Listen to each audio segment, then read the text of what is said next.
Numbers don't panic, people do. Let's look at the psychology driving today's market. Markets can relearn caution after a disruption, then gradually misplace that caution as the people carrying the memory leave center stage. The pattern is familiar even when the event is not named.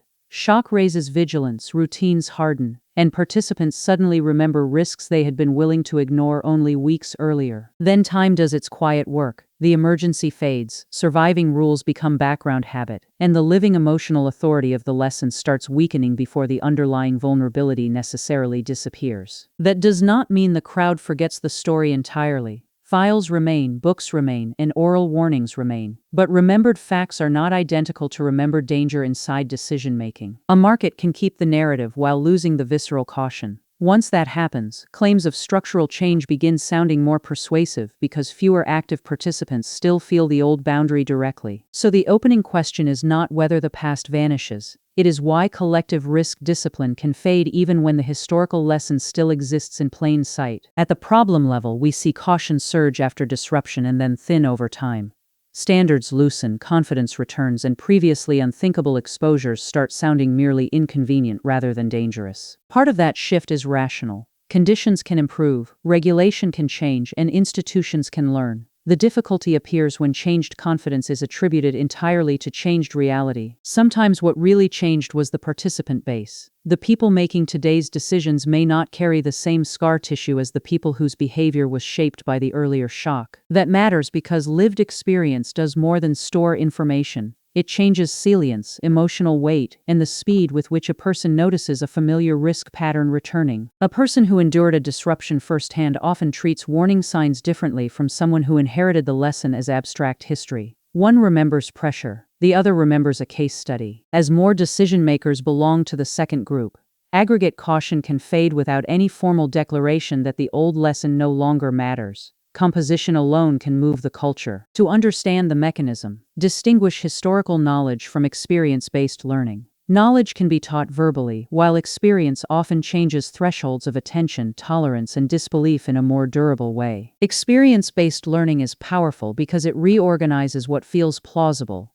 After a serious disruption, unlikely scenarios no longer feel theoretical. They become mentally available in a way textbooks rarely produce. Over time, that availability weakens. The memory stays in language, yet its emotional immediacy decays as distance grows and as the people who lived it become a smaller share of the room. Once that happens, the old boundary starts looking negotiable. Practices that once felt obviously reckless begin sounding innovative, efficient, or simply normal under a newer emotional baseline inside collective decision-making. The crowd then interprets fading discomfort as evidence that the underlying world is safer. Sometimes that interpretation is partly correct. Sometimes it is mostly a reflection of memory losing force. Generational forgetting is not literal amnesia. It is the gradual transfer of authority from lived warning to secondhand explanation, with secondhand explanation carrying less behavioral urgency inside collective decision-making. In market settings, urgency matters because risk discipline often depends on what participants instinctively take seriously before the spreadsheet closes. Memory changes that instinctive order of concern inside collective decision-making. So when the participant base turns over, the market can inherit the language of caution while shedding part of the behavior that language originally enforced inside collective decision-making. The loop begins after disruption. Fresh pain raises sensitivity, and elevated sensitivity pushes people to embed stronger boundaries into how they size, question, and justify risk inside collective decision-making. Those boundaries initially feel obvious. They are socially reinforced, rarely challenged, and defended by participants whose first-hand experience gives them unusual credibility during debates about what can go wrong. As stability returns, the same boundaries can start feeling expensive. They appear to constrain upside, delay opportunity, or reflect a world that newer participants never directly inhabited inside collective decision-making. Newer participants then treat the inherited caution as one perspective among many instead of as a hard-earned practical constraint. The earlier warning becomes easier to negotiate around. Once enough people take that view, discussions change tone. The old lesson receives acknowledgement, yet it no longer automatically sets the baseline for what the room considers prudent. That tonal shift matters because prudence is partly social.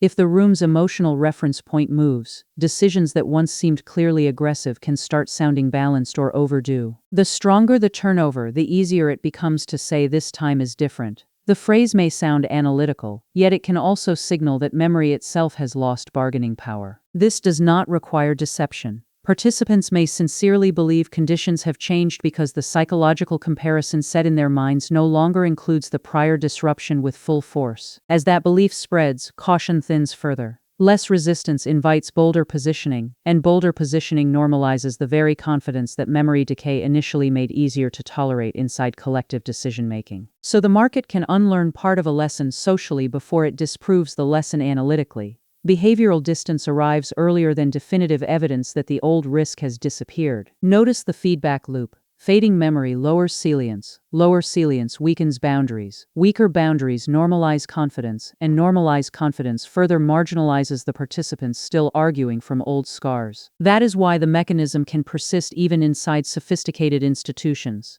A room full of intelligent people can still underweight old danger if too few members carry the earlier experience vividly. The process also explains why warnings from veterans sometimes sound oddly emotional to newer participants. One side is recalling lived fragility, while the other is evaluating a story that feels remote. Neither side is automatically correct, but they are not debating from the same psychological starting point. One is anchored in remembered shock, and the other is anchored in elapsed time. As elapsed time becomes the dominant anchor, the market starts behaving as though the absence of recent pain is evidence that the old structure no longer applies inside collective decision-making. A structural counterpoint matters here. Conditions sometimes really do change. Rules evolve. Participants adapt, and mechanisms that once amplified risk may weaken or disappear for genuine institutional reasons. That means faded caution is not always a mistake. Sometimes the crowd is correctly recognizing that a prior regime, incentive set, or vulnerability no longer describes the present environment. There is also a rational exception.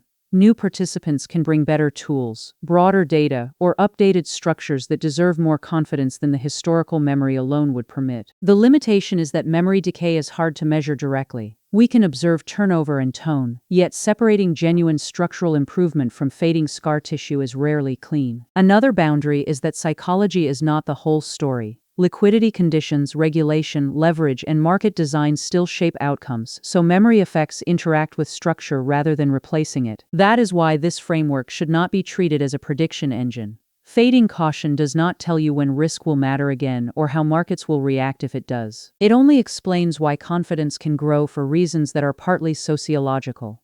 The participant base changes, and the emotional authority of an earlier warning changes with it. Now we can resolve the opening tension. Markets seem to relearn the same caution because caution is partly carried by people, and the people carrying it do not remain constant forever. When their share of the room shrinks, the lesson loses force even if the historical record remains available. The warning survives in language more easily than in felt practical restraint. That is why this time is different can become a psychological symptom before it becomes a valid analytical conclusion. The phrase may reflect thinning memory as much as changing conditions. The core claim is not that the crowd always forgets wrongly. It is that direct experience and secondhand knowledge influence risk perception differently, and collective caution changes as that mix changes. Once enough participants inherit the lesson rather than live it, the market can reinterpret old boundaries as outdated caution instead of as reminders of what stress once exposed clearly. The process then reinforces itself. Rising confidence marginalizes the older frame, and the weaker that frame becomes in discussion, the easier it is for confidence to sound self-justifying. The loop weakens only when present claims are tested against both current evidence and the possibility that the room's confidence is partly a result of thinner lived memory. So the resolution is this. Collective caution can fade because direct memory leaves the active participant base faster than the underlying logic of a past risk necessarily disappears. The practical observation framework begins with composition. Ask who in the room experienced the earlier stress directly and who knows it mainly as inherited narrative or archived lesson. Ask whether confidence is resting on new evidence, new structure, and new constraints, or whether it is resting partly on the simple fact that fewer participants still feel the old danger. Ask what the current generation treats as settled progress. Would that confidence still sound persuasive if the people debating it had fresher memory of how quickly prior stability once failed? Ask whether warnings are being rejected as obsolete or merely as emotionally inconvenient. Those are different judgments even when they sound identical in a polished meeting room. Observe the tone around historical caution. If it is acknowledged politely but granted little practical weight, the market may be carrying the story while shedding the discipline the story once imposed. Separate genuine structural change from memory-thinning narratives. The crowd can be right about improvement, yet the confidence behind that belief may still be stronger because the scars are fewer. Separate genuine structural change from memory-thinning narratives. The crowd can be right about improvement, yet the confidence behind that belief may still be stronger because the scars are fewer. When confident claims of change spread easily, one useful question is whether the world changed most, or whether the room did. Don't follow the herd, study it. See you next time. This is not a call to predict a crash or deny progress. It is a way to notice when collective certainty may be borrowing authority from distance. When confident claims of change spread easily, one useful question is whether the world changed most, or whether the room did. Don't follow the herd, study it. See you next time.